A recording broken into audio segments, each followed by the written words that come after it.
કેમ છો બધા? મજામાં? Good afternoon all of you. તબિયત પાણી સારા બધાના? ચાલો આજના લેક્ચરની શરૂઆત કરીએ.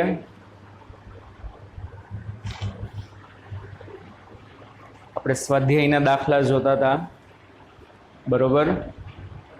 છોકરાઓ એક રિક્વેસ્ટ હતી કે તમે કોઈ પણ ડાઉટ્સ મોકલો છો એ જરાક જોઈને મોકલો કે ભાઈ આ ચેપ્ટરના છે કે નથી, બરોબર? ઘણી વખત એવું હોય છે કે ભાઈ અમુક જે ડાઉટ હોય છે બીજા ચેપ્ટરના હોય છે. દાખલા તરીકે હમણાં 3-4 છોકરા ઓલા ઢાળવાળા દાખલા બધા મોકલેલા, બરોબર? એ બધા 5મા ચેપ્ટરના છે, જે આપણી કાંઈ કન્સેપ્ટ ચાલ્યા જ નથી. બે વખત જોવાનું કરવાનું કે ભાઈ આવું આપણે આ કંઈ ચેપ્ટરમાં આવ્યું છે કે નથી આવ્યું, બરોબર? પછી તમે જોઈને મોકલો.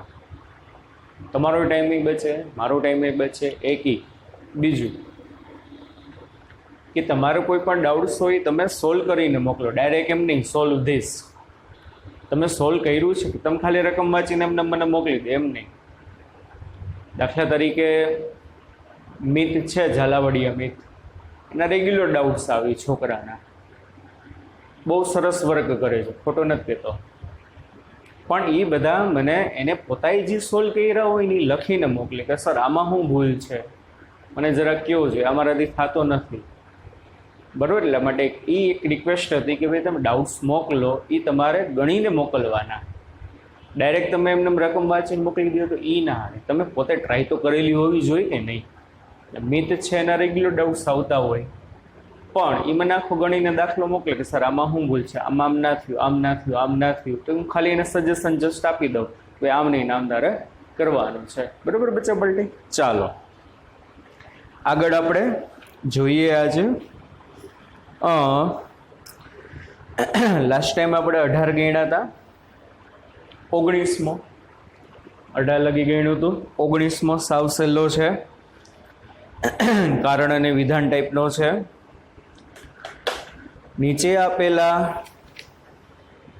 વિધાનને ધ્યાનથી વાંચો અને કારણ સહિત દર્શાવો કે સાચા છે કે ખોટા છે.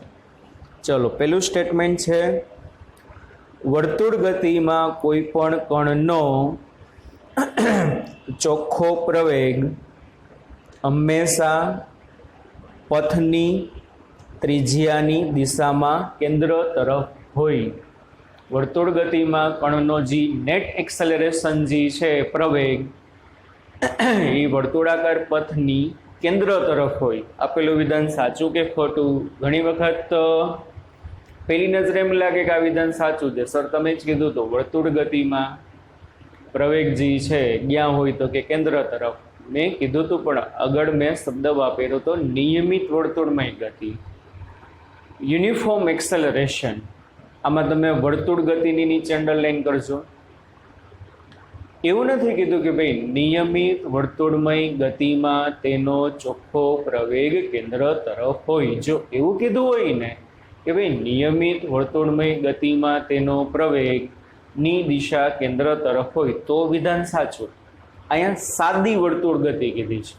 તમને કીધું હતું આપણે ચાક ગતિમાં આવશે પાછું.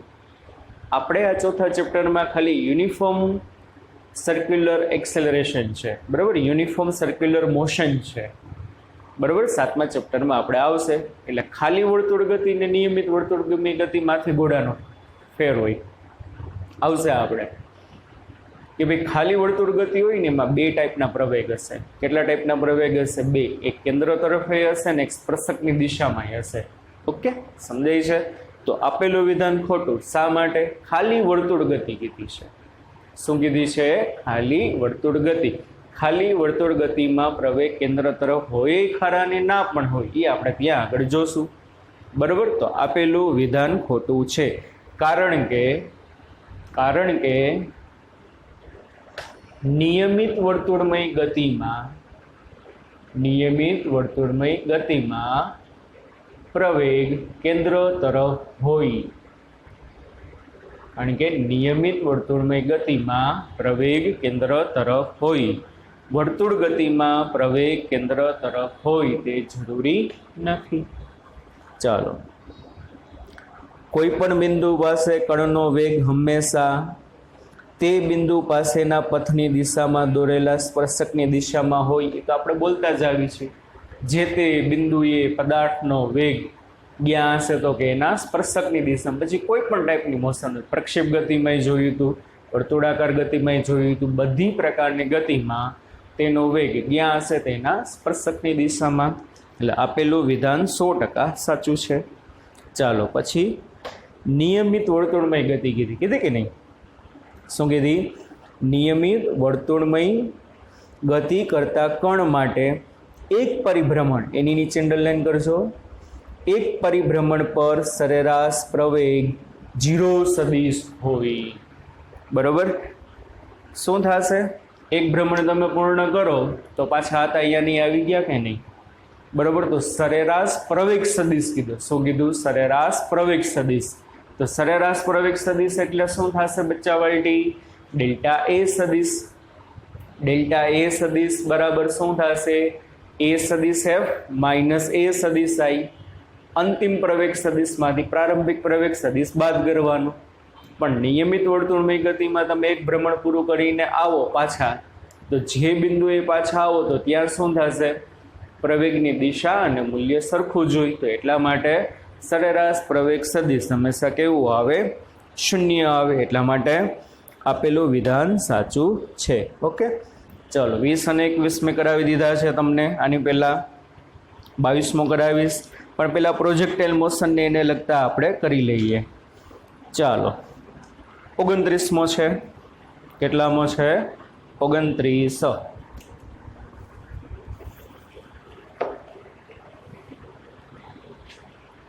જો 29મો,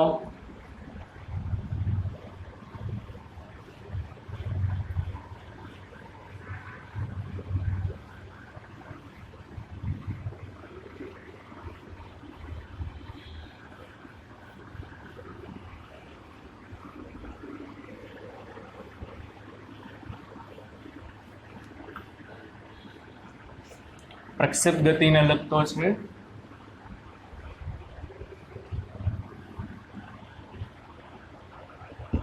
શું કીધું છે 29માં? બંદૂકમાંથી સમક્ષ સ્થિતિજ સાથે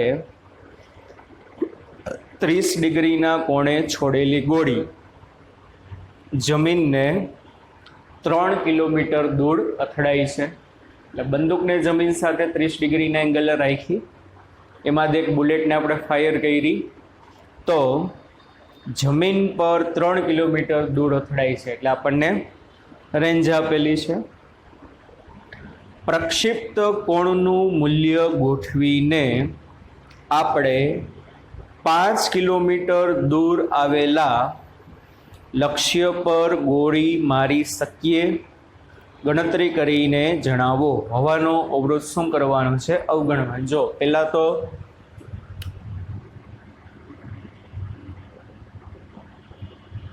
સ્વાધ્યાયનો કેટલામો છે? તો કે 29. કે શરૂઆતમાં જે છે ને બુલેટ ને આપણે 30 ડિગ્રીના એંગલે જમીન સાથે રાખી છે ને આમાંથી રાઇફલમાંથી બુલેટ છૂટે છે. બરોબર? એને પરિણામે એ બુલેટ છે 30 ડિગ્રીના એંગલે છોડી જમીનથી 3 કિલોમીટર દૂર અથડાઈ છે. તો ચાલો રેન્જ આપેલી છે.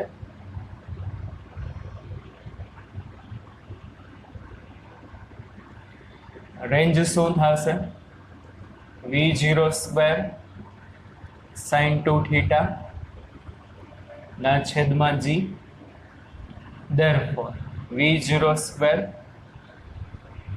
rg ના છેદમાં sin 2θ. રેન્જ કેટલી? 3 કિલોમીટર એટલે 3000 મીટર ગુણ્યા g એટલે 9.8 ના છેદમાં sin 2 ઇન્ટુ થીટા એટલે 30. બરાબર? 30 ડિગ્રીના એંગલે એટલે sin 2 ગુણ્યા ખૂણો છે 2θ એટલે 2 ગુણ્યા 30 એટલે sin 60. sin 60 એટલે બચ્ચા પાર્ટી થશે √3/2 એટલે v0² કંઈક આવશે. બે બાજુ વર્ગમૂળ કાઢવાનું, વર્ગમૂળ કાઢશો ને એટલે તમને એનો વેગ આવશે v0 બરાબર 184 મીટર પર સેકન્ડ. ચાલો આટલું આવ્યું. આનો મતલબ કે બુલેટ છે ને 184 મીટર પર સેકન્ડના વેગથી આમાંથી બહાર આવી હશે. હવે આગળ પ્રશ્ન શું કીધો કે ભાઈ એવું કઈ પ્રક્ષેપકોણનું મૂલ્ય શક્ય છે કે તમે એ બુલેટને 5 કિલોમીટર દૂર સુધી મોકલી શકો. એવો કઈ એંગલ ઓફ પ્રોજેક્શન શક્ય છે કે નહીં? જો હવે મારે શું કરવાનું કે ભાઈ એંગલ ઓફ પ્રોજેક્શન બદલવાનું. આમાંથી જે બુલેટ છૂટવાની છે એ તો આટલા વેગથી છૂટવાની, એ તો ફાઇનલ જ. એ તો બંદૂકનું મેકેનિઝમ છે, રાઇફલનું મેકેનિઝમ છે, એમાં આપણે કંઈ ચેન્જ ના કરી શકીએ. આ રાઇફલ એવી છે કેવી છે એવી કે એમાંથી જે બુલેટ છે ને આટલાની સ્પીડથી ગઈ છે. હવે હું આ એંગલ ઓફ પ્રોજેક્શનનું એવું મૂલ્ય સેટ કરી શકું કે જેથી મારું ટાર્ગેટ 5 કિલોમીટર દૂર આવેલો તેનું ટાર્ગેટ કરી શકું કે નહીં? તો એવો એક એંગલ ઓફ પ્રોજેક્શન છે કે નહીં જોવો જોઈએ. તો શું થશે કે આપણે મહત્તમ અવધિ કોના માટે મળે? 45 ડિગ્રીના એંગલ માટે મળે, બરોબર. તો આપણે તો જોઈ લઈએ આપણે પહેલા કે ભાઈ 45 ડિગ્રીના ખૂણે હું ઘા કરીશ ને, 45 ના ખૂણે હું રાઇફલને રાખીશ ને, તો એ બુલેટ કેટલાના ખૂણે પહોંચે છે? કારણ કે 45 ના ખૂણે રાખો ને તો મેક્સિમમ દૂર જાય, બરોબર. બાકી એક એવો એંગલ નથી, કેવો એંગલ નથી કે એવો આપણે થિયરીમાં ભણ્યા હતા કે બાકીના એક પણ એંગલ માટે એની આર મેક્સ મળે નહીં. તો આપણે આની આર મેક્સ ગોતી લઈએ. તો 45 ડિગ્રીના જો θ0 45 ડિગ્રી હોય તો મહત્તમ અવધિ મળે. તો આપણે એમ કહી શકીએ કે આ બુલેટ મહત્તમમાં મહત્તમ કેટલી દૂર જઈ શકે? કેટલી દૂર જઈ શકે? v0² g એટલે 184 નો વર્ગ ના છેદમાં 9.8. આનું તમે બચ્ચા પલટી સાદુરૂપ આપશો ને એટલે 3468 મીટર આવશે. એટલે 3.46 કિલોમીટર. તો આનો મતલબ શું કે પ્રક્ષેપકોણનું મૂલ્ય ગોઠવીને આપણે બુલેટને મહત્તમમાં મહત્તમ 3.5 કિલોમીટર દૂર સુધી મોકલી શકીએ. પણ મારો ટાર્ગેટ તો 5 કિલોમીટર અંતર આવેલો છે, તો એટલા માટે આપણે એને હિટ કરી શકશું નહીં. એટલે કે પ્રક્ષેપ કોણનું મૂલ્ય એડજસ્ટ કરીને આના કરતા દૂર નહીં જાય, કારણ કે આર મેક્સ છે, કરીને બુલેટને મહત્તમ 3.46 કિલોમીટર દૂર મોકલી શકો. પરંતુ આપણો ટાર્ગેટ 5 કિલોમીટર દૂર આવેલ હોવાથી તેને હિટ કરવો શક્ય નથી. બુલેટ મેક્સિમમ આટલી દૂર જશે, આના કરતાં વધુ દૂર જાય નહીં. આપણો ટાર્ગેટ 5 કિલોમીટર છે, એટલા માટે બુલેટ 5 કિલોમીટર દૂર પહોંચી શકશે નહીં. જો ટાર્ગેટ આટલા અંતરે અથવા તો આના કરતાં ઓછા અંતરે હોય તો એ પોસિબલ છે. ચાલો પછીનો દાખલો બહુ સરસ છે.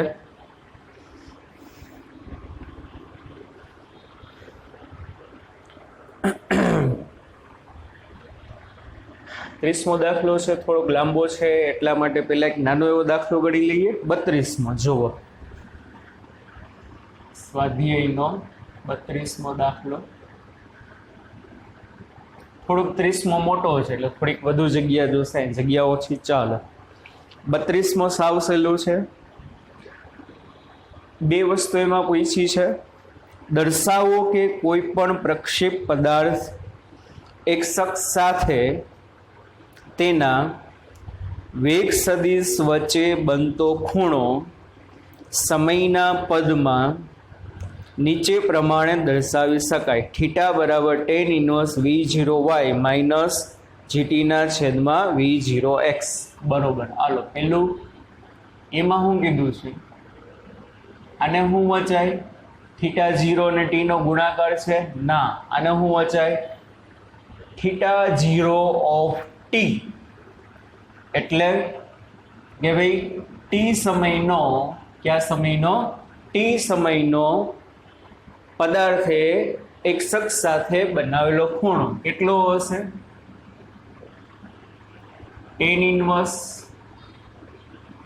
v0y માઇનસ gt ના છેદમાં v0x જેટલો હોય. આ મારે શું કરવાનું છે? સાબિત કરવાનું. સાવ સિમ્પલ છે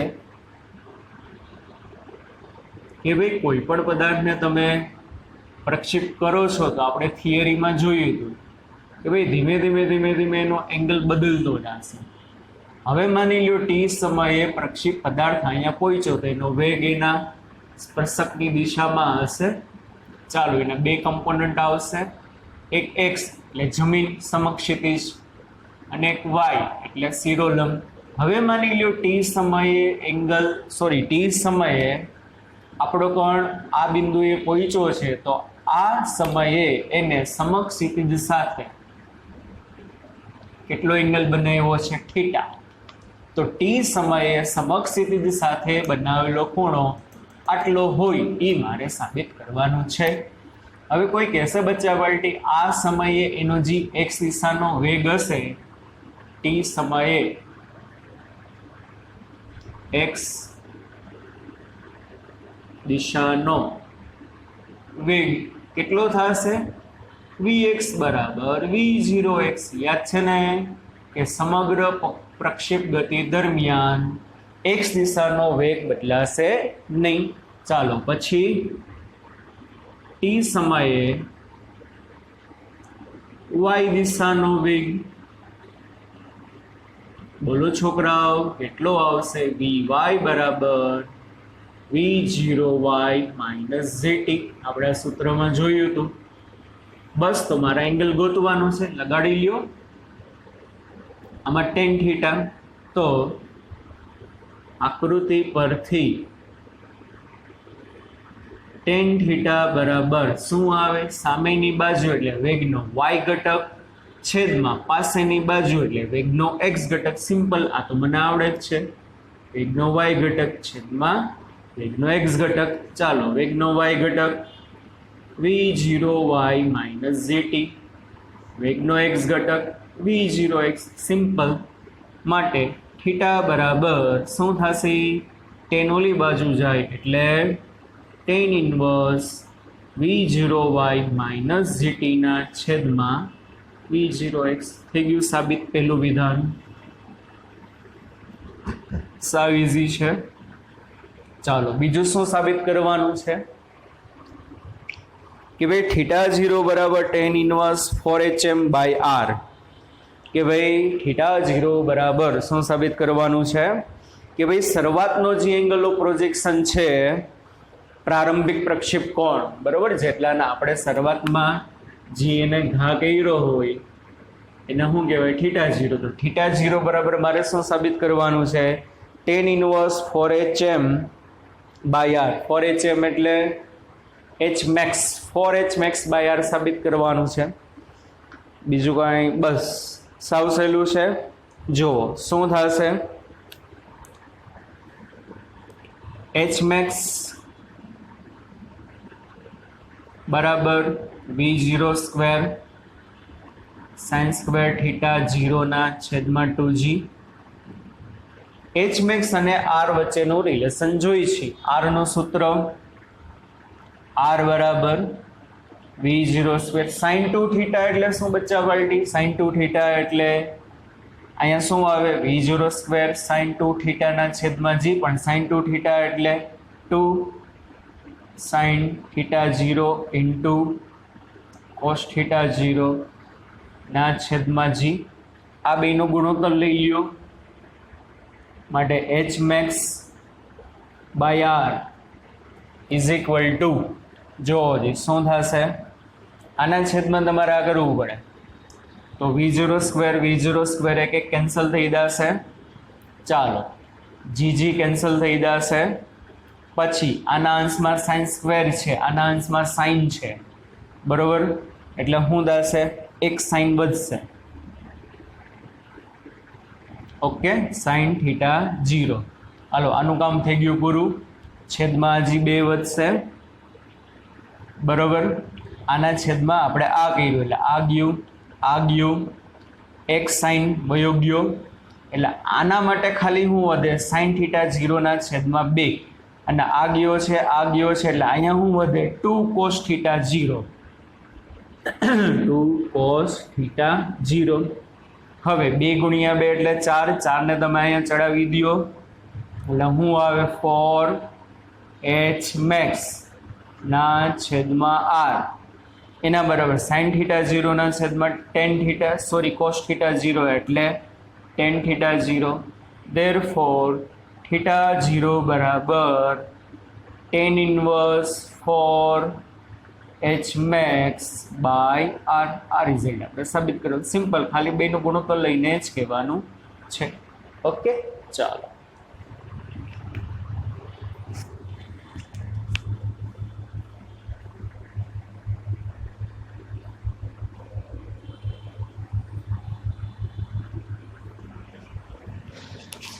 આગળ જુઓ. 30મો દાખલો હવે જોવો જોઈએ.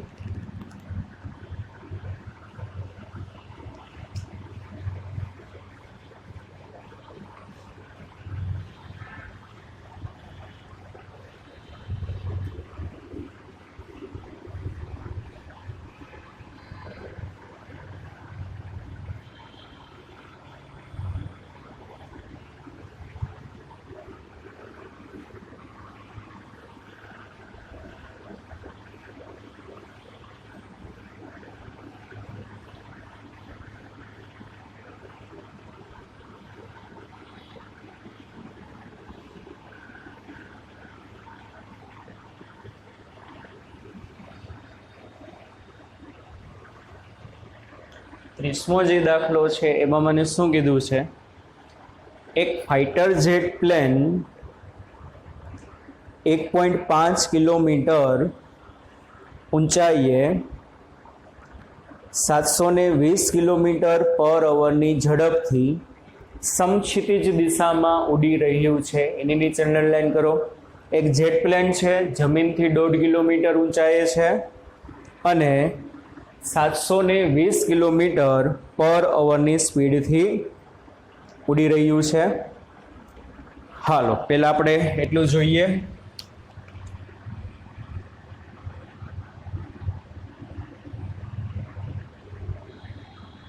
આ ગ્રાઉન્ડ, એક્સ અક્ષ એટલે ગ્રાઉન્ડ.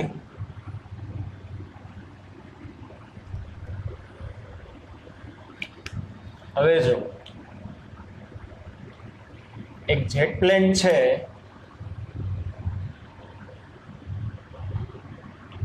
આવું સાદું સિમ્પલ, બરોબર? કેટલી હાઈટે છે? જમીનથી 1.5 કિલોમીટર ઊંચાઈ છે અને સમક્ષિતિજ દિશામાં જાય છે. ડિંગ ડિંગ ડિંગ ડિંગ ડિંગ ડિંગ ડિંગ ડિંગ ડિંગ ડિંગ ડિંગ ડિંગ ડિંગ આમ ઉડી રહ્યું છે. કેટલો વેગ આપ્યો છે? અહીંયા પી બિંદુ છે. કયો બિંદુ છે? અહીંયા પી. વેલોસિટી ઓફ પ્લેન 720 કિલોમીટર પર અવર. અને તમારે બચ્ચા પાર્ટી મીટર પર સેકન્ડમાં કન્વર્ટ કરવાનું. કેમાં? મીટર પર સેકન્ડમાં, એટલે ઉપર 1000 નીચે 3600, એટલે જવાબ આવશે 200 મીટર પર સેકન્ડ. આટલી સ્પીડથી વિમાન આમ ઉડી રહ્યું. ચાલો પછી નીચે એનો દુશ્મન છે, આ ફાઇટર પ્લેન છે ને નીચે અહીંયા જમીન ઉપર દુશ્મન છે, તોપ લઈને બેઠા આયા. બરોબર, કેવી રીતે લઈને બેઠા? ટોપ લઈને. કે જો તે વિમાન વિરોધી ટોપની બરાબર ઉપરથી પસાર થઈ રહ્યું હોય તો શિરોલંબ દિશા સાથે તોપના નાળચનો ખૂણો કેટલો હોવો જોઈએ કે જેથી 600 મીટર પર સેકન્ડની ઝડપથી છોડેલો ગોળો, તોપમાંથી જે ગોળો નીકળે કેટલાની સ્પીડથી બહાર આવ્યો? 600ની સ્પીડથી ગોળો ફાઇટર પ્લેન સાથે અથડાય. બે વસ્તુ પૂછી છે. તો પહેલા તો હવે અહીંયા જમીન ઉપર બચ્ચા પાર્ટી એક તોપ છે, બરોબર. હવે તોપમાંથી ગોળો જે છૂટે છે આ, હવે જોવો જોઈએ તમે તોપને આમ શિરોલંબ રાખો તો શું થાય? અહીંથી તમે ગોળો છોડો, ડૂમ, પણ ત્યાં તો વિમાન આમ આગળ વયું ગયું હોય. વિમાને કઈ થોડી રાહ જોવે કે હમણાં ગોળો આવે ને મને હિટ કરે, ના રાહ જોવે ને, બરોબર. એટલે તમે આમ શિરોલંબ તમે આમ તોપને રાખશો, કે વિમાન તો અહીંયા છે તો તોપને આમ રાખવાનું, અરે વિમાન અહીંયા સ્થિર નથી, વિમાન તો આમ ગતિ કરે છે. કેટલાની સ્પીડથી? 200 મીટર પર સેકન્ડ. તમે અહીંથી આમ ગોળો છોડો ત્યાં તો વિમાન આમ ઘણું આગળ વયું ગયું હોય, તો તમારે તોપને આમ રાખવી પડે. હવે આમાંથી જે ગોળો છૂટ્યો,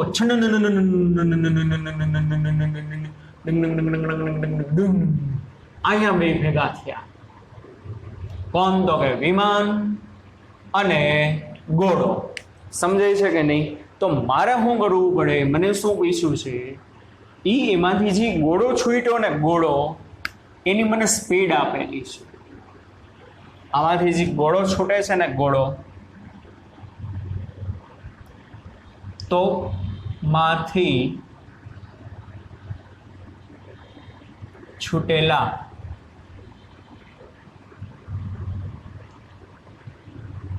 ગોળાની ઝડપ 600 મીટર પર સેકન્ડ. અને જે ગોળો હોય ને એને સેલ કહેવામાં આવે, સેલ કહેશો.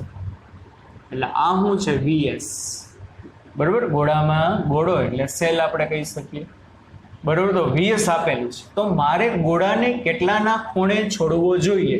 મેં આમ છોડ્યો, રિંગ, કેટલાની સ્પીડથી? 600ની સ્પીડથી છોડ્યો. તો આ એંગલ ઓફ પ્રોજેક્શન કેટલો હોવો જોઈએ કે જેથી એ ગોળો જે છે ને વિમાનને શું કરી શકે? ટચ કરી શકે. હવે જો સિમ્પલ લોજિક છે બચ્ચા પાર્ટી, સમજજો. વિમાન તો સમક્ષિતિજ જ ઉડે છે, બરોબર, પણ ગોળાની તો 2 ડાયમેન્શન મોશન છે. તો મારે શું કરવું પડે? એમ કહી શકાય કે વિમાને સમક્ષિતિજ દિશામાં કાપેલું અંતર અને ગોળાએ સમક્ષિતિજ દિશામાં કાપેલું અંતર બે જો સરખા હોય ને તો અહીંયા હિટ કરી શકે. કે નથી સમજાતું? વિમાન અહીંથી આમ જાતું હોય આમ, અને અહીંથી તમે ગોળો છોડો. હવે માની લો વિમાને આપણે દાખલા તરીકે ધારી લઈ, શું ધારી લઈ? ધારો કે હમણાં સમજાવું પાછું. ધારો કે ટી સમયે ગોળો વિમાનને અથડાય છે, ધબામ. તો ટી સમયે અથડાય છે, તો ટી સમયે વિમાને સમક્ષિતિજ દિશામાં કાપેલું અંતર, ગોળાએ 2 અંતર કાપ્યા હશે. ગોળાએ કેટલા અંતર કાપ્યા હશે? 2. કારણ કે 2 ડાયમેન્શનલ મોશન છે, એક શિરોલંબાઈ હશે ને સમક્ષિતિજ હશે કે નહીં. તો આપણે એમ કહી શકીએ ટી સમયમાં વિમાને સમક્ષિતિજ દિશામાં કાપેલું અંતર અને ગોળાએ સમક્ષિતિજ દિશામાં કાપેલું અંતર જો બે સરખું હોય ને, માની લ્યો 8 વાગે ચાલુ થઈ ગતિ, 8 ને 3 સેકન્ડે, કેટલામી સેકન્ડે? 8 ને 3 સેકન્ડે ગોળો છે વિમાન હારે અથડાય છે. તો 3 સેકન્ડમાં, કેટલી સેકન્ડમાં? 3 સેકન્ડમાં વિમાન જેટલું આગળ વધ્યું હોય ને ગોળો એટલો જ આગળ વધ્યો હોવો જોઈએ, તો જ એને અથડાય.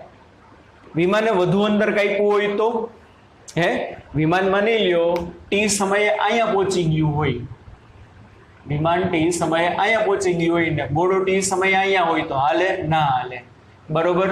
તો વિમાને વધુ અંદર કાપ્યું, ગોળો એ ઓછું. માની લ્યો વિમાન ટી સમયે અહીંયા હોય ને ગોળો ટી સમયે અહીંયા હોય તો મિસ થઈ જશે ટાર્ગેટ. આપણે તો શું થવું જોઈએ? ટી સમયે બે એક જ જગ્યાએ હોવા જોઈએ. સમજાય છે કે નહીં? હવે તો આપણે એમ કહી શકીએ કે ધારો કે ટી સમયે ગોળો વિમાનને અથડાય છે. આથી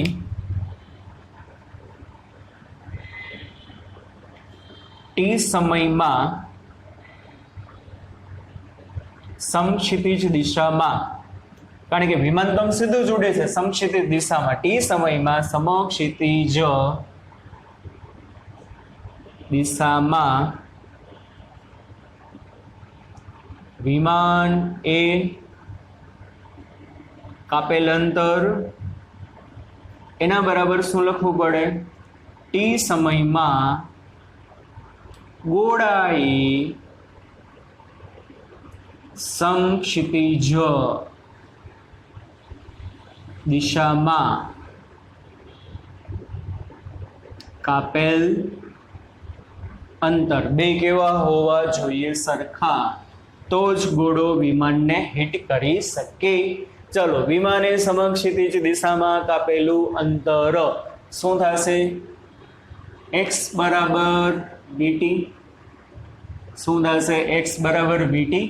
એટલે શું થશે? અહીંયા આવશે વિમાનનું સમક્ષિતિજ દિશાનું અંતર, સેલનું સમક્ષિતિજ દિશાનું અંતર. ચાલો, એટલે અહીંયા આવશે velocity of plane into time is equal two velocity of cell into time. પણ મારે શું કરવું પડે? હમણાં મેં તમને કીધું બચ્ચા પાર્ટી, શું કીધું? કે ગોળો તો 2 ડાયમેન્શનલ મોશન કરે છે, એટલે એનો પ્રારંભિક વેગ x દિશાનો કેટલો હશે? v0 cos θ 0. y દિશાનો પ્રારંભિક વેગ કેટલો હશે? v0 sin θ 0. હવે આપણે તમને સમજાયું છે કે વિમાને સમક્ષિતિજ દિશામાં કાપેલું અંતર જો મારે જોતું હોય તો અહીંયા હું લખવું પડે સેલનો x દિશાનો વેગ. શું લખવો પડે? સેલનો x દિશાનો વેગ ટી સમયનો. પણ આપણે ખબર જ છે પ્રક્ષેપ ગતિમાં કોઈ પણ સમયે એનો x દિશાનો વેગ અચળ હોય, અને કેટલો હોય? v0 cos θ 0, v0 cos θ 0. હા કે ના? સમજાય છે કે નહીં? તો ચાલો, velocity of plane into time, સેલનો x દિશાનો વેગ ટી સમયનો, પણ આખી ગતિ દરમિયાન x દિશાનો વેગ અચળ જ રહે, 0 વાગે જેટલો હતો એટલો. એટલે અહીંયા આવે v0 cos θ 0 ઇન્ટુ t. બે બાજુથી tt cancel. Velocity of plane given 200. ચાલો, સેલનો પ્રારંભિક વેગ કેટલો છે? તો કે 600 છે. કેટલો છે? તો કે 600. બરોબર. ઇનિશિયલ વેલોસિટી આ તમારે લેવી પડશે. કેટલી છે? આ 600. cos θ 0, બે બાજુથી tt તો ઉડી ગયા છે, therefore cos θ 0 is equal two 200/600. એટલે આ જવાબ આવે 1/3. આનું તમે કોસ જોવો ને, મને ખબર જ હજી શીખવાડવાનું બાકી છે. કોમ્પિટિટિવ એક્ઝામ ટાઈપના પ્રશ્નો હોય ને તો શું જવાબ હોય? θ 0 is equal two cos inverse 1/3. આટલા એંગલે તમારે ઘા કરવું પડે. પણ આનું તમે કોસ જોશો ને બચ્ચા પાર્ટી, એટલે 70 ડિગ્રી અને 30 મિનિટ આવે. એને આમેય લખાય 70.5 ડિગ્રી. એટલે એમ કહી શકાય શું? સમક્ષિતિજ સાથે, સમક્ષિતિજ સાથે 70.5 ડિગ્રીના કોણે ગોળાને છોડવો જોઈએ. તો સિરિયલ મારે કેટલો એંગલ હોય? આ કેટલો આવ્યો? 70.5 ડિગ્રી. તો y અક્ષ સાથેનું તમે એંગલ જુઓ તો આખું 90 હોય, આખું ને એવું હોય તો જમીન આરે 70 નો છે તો ઉર્ધ્વ દિશા આરે કેટલો આવે 19.5 તથા એમાં લખી શકો શિરોલંબ સમક્ષિતિજ એટલે જમીન શિરોલંબ એટલે કે ઉર્ધ્વ દિશા સાથે કેટલો એંગલ આવે 19.5 ડિગ્રીના કોણે છોડવો જોઈએ. સમજાય છે છોકરા? ચાલો પછી શું કીધું છે કે ફાઇટર પ્લેનના પાયલોટે કેટલી લઘુત્તમ ઊંચાઈએ પ્લેનને ઉડાડવું જોઈએ કે જેથી ગોળાથી બચી શકાય. ચાલો શું કીધું છે કે ભાઈ ગોળા પ્લેનને મિનિમમ કેટલી હાઈટ સુધી ઉડાડવું જોઈએ કે જેથી આ ગોળો એના સાથે ના અથડાય. તો મને એક વસ્તુ ખબર પડે, ગોળાએ પ્રાપ્ત કરેલી મહત્તમ ઊંચાઈ મળી જશે. ગોળાએ પ્રાપ્ત કરેલી શું મળે? મહત્તમ ઊંચાઈ મળી જાય. તો ગોળો મેક્સિમમ કેટલી હાઈટ સુધી જઈ શકે છે? જો એના કરતાં વધુ હાઈટે તમે પ્લેન ઉડાડશો ને તો એ ગોળો તમને હિટ કરી શકશે નહીં. પછી ભલે ને સમક્ષિતિજ દિશાનું અંદર સરખું હોય કે નથી સમજાતું, તે સમયે ગોળાએ અને પ્લેને સમક્ષિતિજ દિશામાં અંદર સરખું કાપ્યું છે, પણ પ્લેન તો આટલી ઊંચાઈએ છે અને ગોળો તો મહત્તમ આટલી ઊંચાઈ સુધી પહોંચી શક્યો છે, મતલબ એને હિટ કરી શકશે નહીં. તો આપણે એમ કહી શકીએ જો બી જવાબ જો વિમાનની ઊંચાઈ ગોળાએ પ્રાપ્ત કરેલ મહત્તમ ઊંચાઈ કરતા વધુ હોય તો તે ગોળાથી બચી શકે. તો ચાલો એ ગોતો આપણે.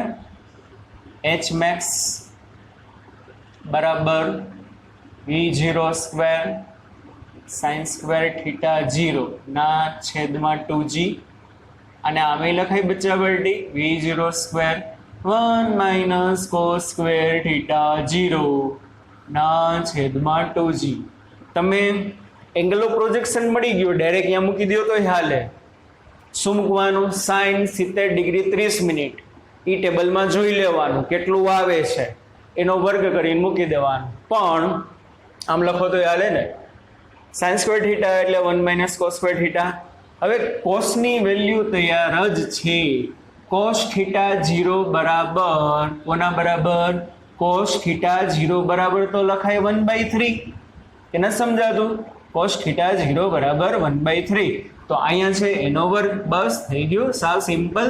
v0 એટલે સેલનો પ્રારંભિક વેગ 600 નો વર્ગ 1 માઇનસ 1/3 નો વર્ગ ના છેદમાં 2 ગુણ્યા 9.8 600 નો વર્ગ એને ગુણ્યા 1/3 એટલે 9, એનો વર્ગ છે 9 અહીંયા જાય એ 9 માંથી 1 જાય એટલે 8/9 ના છેદમાં 2 ગુણ્યા 9.8. તમે આનું સાદુરૂપ આપશો ને બચ્ચા વાલડી એટલે એપ્રોક્સિમેટ છે ને 16,000 જેવું આવે. 16,000 મીટર અને 16,000 મીટર એટલે 16 કિલોમીટર. તો આનો મતલબ વિમાનને તમારે 16 કિલોમીટર કરતાં વધુ ઊંચાઈએ ઉડાડવું જોઈએ. જો પણ અત્યારે તો આપણું વિમાન 1.5 કિલોમીટર ઊંચાઈ ઉડે છે એટલે આરામથી શું થઈ જશે? ટાર્ગેટ થઈ જશે. સમજાય છે કે નહીં? તો ઉપર જે સ્ટેટમેન્ટ લખી જ નાખ્યું છે કે આથી વિમાનને 16 કિલોમીટર કરતાં વધુ ઊંચાઈ ઉડાડતા તે ગોળાથી શું થશે? બચી શકે. બરાબર? ચાલો, આટલા આપણા પ્રોજેક્ટાઇલ મોશનના સ્વાધ્યાયના દાખલા હતા. બરોબર. હવે બાકીના દાખલા આપણે રેગ્યુલર જોશું, એ તમને નેક્સ્ટ લેક્ચરમાં કરાવીશ. બરોબર. અને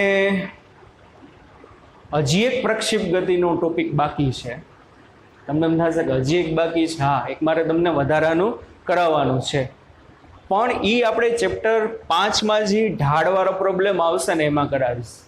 ઢાળ અત્યારે આપણે શું જોઈ હતી? પ્રક્ષેપ ગતિ જમીનથી જમીન અથવા તો બિલ્ડિંગથી જમીન ઉપરની જોઈતી કે નહીં? હવે નેક્સ્ટ ટાઈમ આપણે જ્યારે 5મું ચેપ્ટરમાં ઢાળવાળા કન્સેપ્ટ બધા ક્લિયર થઈ જશે ને, ત્યારે ઢાળિયાવાળી સપાટી ઉપર પ્રક્ષેપ ગતિ થતી હોય ને એની ફોર્મ્યુલા હું તમને કરાવીશ. અને જનરલી એ ઢાળ ઉપરની જે પ્રક્ષેપ ગતિ છે ને બચ્ચા પાર્ટી, જી મેઇન અને જી એડવાન્સમાં હોય. નીટમાં તો લગભગ મેં અત્યાર સુધી ક્યાંય નથી જોયું કે આ ટાઈપના ક્વેશ્ચન હોય. ઢાળ ઉપરની જે પ્રક્ષેપ ગતિ હશે ને છોકરાઓ, જી મેઇન અને જી એડવાન્સ વાળાને વધુ પડતું પૂછાય છે.